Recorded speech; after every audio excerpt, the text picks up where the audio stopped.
தனக்கு முன் இருந்த டைரியை ஒரு நொடி வெறுத்து பார்த்த லீனா அதை எடுத்து படிக்கத் தொடங்கினாள். அதில் தன் தந்தையின் குணத்தையும் நட்பிற்காக அவர் செய்த தியாகங்களையும் நினைத்து கொண்டவள் இப்பொழுது தன்னை நினைத்து உள்ளுக்குள்ளே வெட்கிக் கொண்டாள். தான் சான்விக்கு செய்தது எவ்வளவு பெரிய வலி என்பதை மனதார உணர்ந்தவள் நாளைக்கு நடக்கவிருக்கும் திருமணத்தை நிறுத்துவதோடு மட்டுமல்லாமல் சான்வியிடம் மன்னிப்பு கேட்டு சான்விக்கும் ரித்விக்குக்கும் திருமணம் செய்து வைக்க வேண்டும் என்று மனதில் குறித்து கொண்டாள். அந்த டைரியை படிக்கும் லீனா நிச்சயம் சான்வியை புரிந்து கொள்வாள் என்பதை முன்னமே கணித்து கொண்ட ரித்விக் விடிந்தால் திருமணம். ஆனால் பிப்ரவரி 13 இரவு 11:59 சான்வியின் வீட்டு வாசலில் காத்து கொண்டிருந்தான் அவன். கதவை தட்டவும் சான்வி பதற்றத்தோடு திறக்க பிறந்த நாள் வாழ்த்தோடு தன் பாணியில் அவளுக்கு கழுத்தில் தாலி கட்டினான் ரித்விக். எனக்கு தெரியும் சான்வி, நீயும் என்னை மனதார நேசிக்கிற, ஆனா வாய் விட்டு சொல்ல மாட்டேன்ற. ஒவ்வொரு முறை உன்னோட கண்ணை பார்க்கும் போதும் அதுல எனக்கான காதலை நான் பார்த்திருக்கேன். அதுதான் உண்மை. அப்படி உனக்கு என்ன பிடிக்கலைனா அன்னைக்கு நீ என்னை அனுமதிச்சிருக்க மாட்ட. எனக்கு தெரியும் நீ என்ன விரும்புற. இதுக்கப்புறமும் பொய் சொல்லி என்னை ஏமாத்த நினைக்காத சான்வி. ரித்விக் எதையோ கண்டுபிடித்ததைப் போல பேசிக்கொண்டிருந்தான். வந்த கோபத்துக்கு அந்த தாலியை கழற்றி அப்படியே அவனது முகத்தில் எரிந்து விடலாமா என்கிற அளவிற்கு சான்விக்கு கோபம் வந்தது. ஆனால் உண்மை தடுத்தது. அன்றொரு நாள் அந்த சண்டைக்கு பின் பலமுறை இவன் பேச முயற்சித்தும் அவள் பிடிகொடுக்கவில்லை. ஒரு நாள் மாலை நேரம், வேலை முடிந்து பேருந்திற்காக பஸ் ஸ்டாண்டில் காத்திருந்த தருணம். வானம் இருட்டிக் கொண்டு வந்தது. காற்று வேறு பலமாக வீச பஸ்ஸை எதிர்பார்த்து காத்திருந்தாள் சான்வி.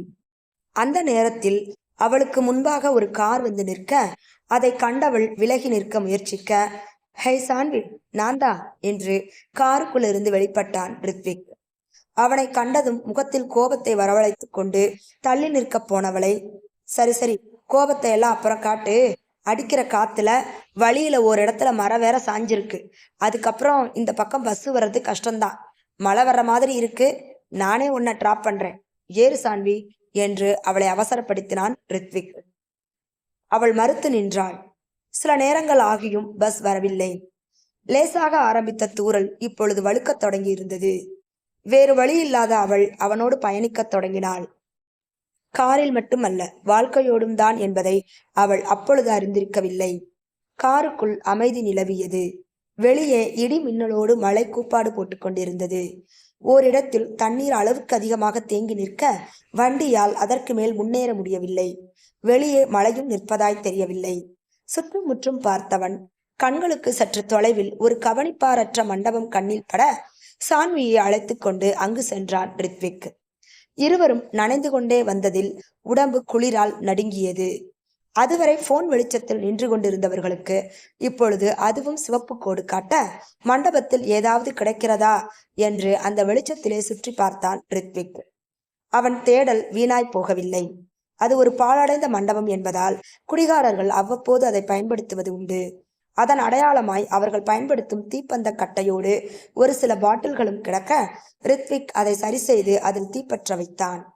பின் அங்கிருந்த வைக்கோல் சருகுகளை எல்லாம் ஓரிடத்தில் போட்டு தீ மூட்டி அவளுக்கு குளிரை போக்க முயற்சித்தான். அவனின் எத்தனை செய்கைக்கும் அவள் அமைதியாக நின்று அவனை பார்த்து கொண்டிருந்தாள். வெளியில் மழை விடாமல் பெய்து கொண்டிருந்தது. எல்லாவற்றையும் செய்து முடித்தவன் அவளுக்கு எதிர் திசையில் வந்து அமர்ந்து கொண்டான். அவளையே பார்த்து கொண்டிருந்தான். சிறிது நேரத்திற்கு பின் அவன் தன்னையே பார்ப்பதை கவனித்தவள் அசௌகரியத்தை உணர்ந்து தன்னை சரி செய்து கொண்டாள். அவளை சரி செய்து கொள்வதை கவனித்த ரித்விக், ஹே சான்வி, சாரி, நான் எந்த தப்பான அர்த்தத்திலையும் உன்னை பார்க்கல. என்னோட மொழியில சொல்லணும்னா உன்னை ரசிச்ச, அவ்வளோதான். தன் பார்வைக்கு விளக்கம் கொடுத்தான் ரித்விக். அதெல்லாம் எனக்கு தேவையில்லை என்பதைப் போல முகத்தை திருப்பிக் கொண்டாள் சான்வி. மீண்டும் மௌனம். சான்வி, உன்கிட்ட பேச எத்தனை முறை நான் ட்ரை பண்ணேன்.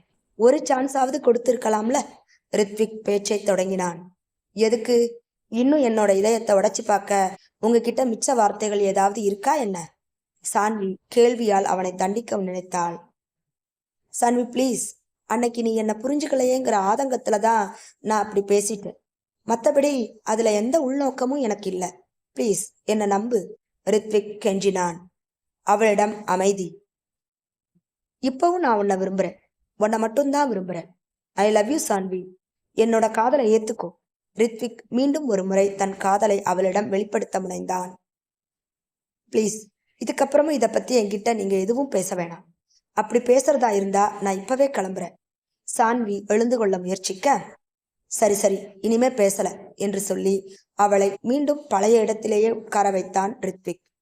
மீண்டும் மௌனம். நீங்கள் வேண்டுமானால் மௌனமாக இருங்கள், நான் மௌனமாக இருக்க மாட்டேன் என்பது போல வானம் ஒரு பேரிடியை இடிக்க, அதில் பயந்து திடுக்கிட்ட சான்வியை அருகில் சென்று ஆதரவாய் அணைத்துக் கொண்டான் ரித்விக். அந்த சத்தத்தில் கண்களை மூடியவள் ரித்விக்கின் அணைப்பினால் இன்னும் கண்களை இறுக்கி மூடிக்கொண்டாள். கண்கள் மூடியிருந்த போதும் கரிவிழிகள் உள்ளுக்குள்ளே ஓயாமல் அலைபாய்ந்ததை ரித்விக் உற்று நோக்கினான்.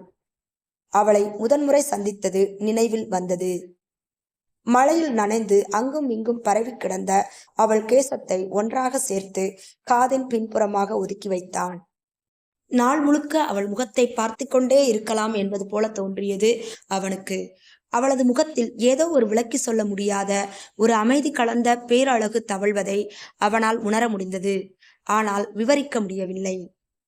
சான்வியோ தானாகவே தன்னை மிகச்சிறந்த ரசனையாளன் கைகளில் ஒப்படைத்த பெருமையில் புதிதாக பூத்த மலரைப் போல அவன் கைகளில் படர்ந்து கிடந்தாள். தனக்கு மட்டுமே சொந்தம் என்னும் கருவத்தில் அம்மலரை எடுத்த ரித்விக் தனக்கு அது கிடைத்துவிட்ட உரிமையில் தன் விருப்பம் போல் அதை பிரித்தும் மணந்தும் கொள்ளத் தொடங்கினான். இடி மின்னலின் சாட்சியோடு அங்கே ஒரு கூடலும் ஊடலும் கலந்த காதல் தன் உச்சபட்ச நிலையை அடைந்து பின் அடங்கி போனது. 2 மாதங்களுக்கு முன்பு நடந்த இந்நிகழ்வுக்கு சாட்சியாக சான்வி வயிற்றில் ஒரு விதை தளிராக மாற உருவெடுத்துக் கொண்டிருந்தது. அந்த நினைப்பில் இருந்தவளை, ஹே சான்வி, நீ என்ன யோசிச்சுட்டு இருக்க? எதுவும் பேச வேணாம். நாளைக்கு காலையில எல்லாம் சரியா போகும். நானே உன்னை வந்து கூட்டிட்டு போறேன். ரித்விக் அவளிடம் சொல்லிவிட்டு தன் வீடு வந்தான்.